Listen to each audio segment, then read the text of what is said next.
ప్రతి క్షణం సమాజం కోసం మీ మిత్ర న్యూస్. తెలుగు రాష్ట్రాల్లో సంచలనం సృష్టించిన ఫోన్ ట్యాపింగ్ కేసులో కీలక పరిణామాలు చోటు చేసుకుంటున్నాయి. ఎస్ఐబికి టెక్నాలజీ అందించిన ఇన్నోవేషన్ ల్యాబ్లో హార్డ్ డిస్క్లు సీజ్ చేశారు. 3 సర్వర్లు, 5 మినీ డివైజెస్ లూప్తో పాటు హార్డ్ డిస్క్లను సీట్ స్వాధీనం చేసుకుంది. ఇన్నోవేషన్ ల్యాబ్ చైర్మన్ రవికుమార్ ఇల్లు, కార్యాలయంలో సోదాలు చేశారు.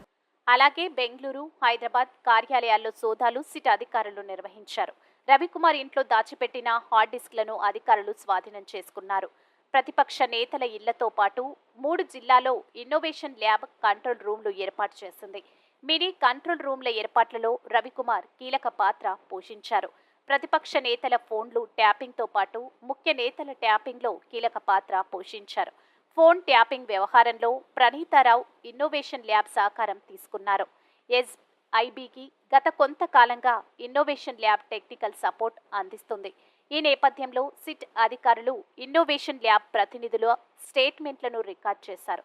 కాగా ఫోన్ ట్యాపింగ్ కేసులో మాజీ సీఎం బీఆర్ఎస్ చీఫ్ కేసీఆర్ పేరు వెలుగులోకి వచ్చింది.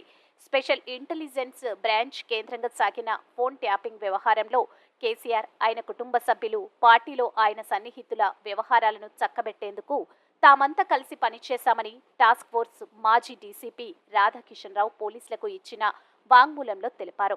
ఫోన్ ట్యాపింగ్ ద్వారా ప్రణీత్ కుమార్ అందించే వివరాలతో కేసీఆర్ రాజకీయ ప్రత్యర్థులను, వారికి ఆర్థిక సాయం అందించేవారిని బెదిరించి లొంగదీసుకునేవారమని, సివిల్ తగాదాల్లో సెటిల్మెంట్లు చేసేవారమని, ఎన్నికల్లో వారి నగదు తరలింపును అడ్డుకునేవారమని చెప్పారు. బీఆర్ఎస్ డబ్బు రవాణాకు సహకరించేవారమని తెలిపారు. గత నెల 3 నుంచి 10వ తేదీ వరకు దర్యాప్తు అధికారులు రాధాకిషన్ను కస్టడీలోకి తీసుకుని విచారించిన విషయం తెలిసిందే.